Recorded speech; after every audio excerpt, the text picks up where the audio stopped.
أعوذ بالله من الشيطان الرجيم.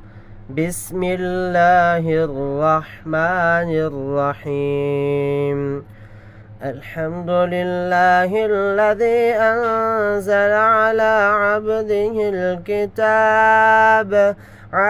عبده الكتاب ولم يجعل له عوجا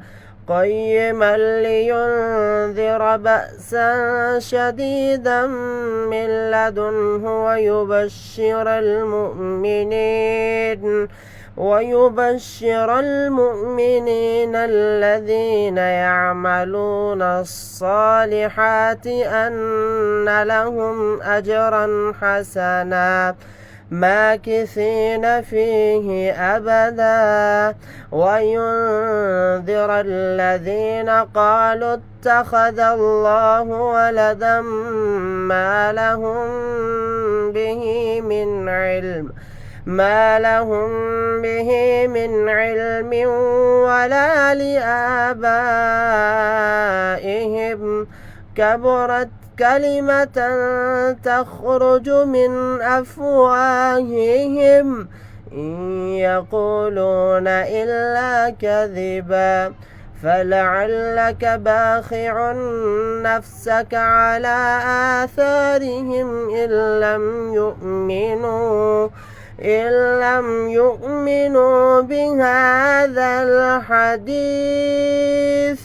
إن لم يؤمنوا بهذا الحديث أسفا إنا جعلنا ما على الأرض زينة لها لنبلوهم أيهم أحسن عملا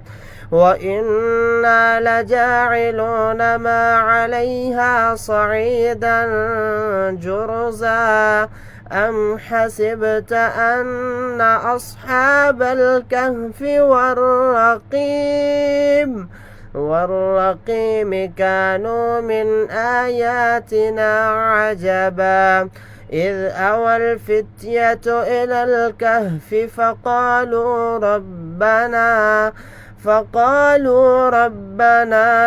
آتنا من لدنك رحمة وهيئ لنا من أمرنا رشدا.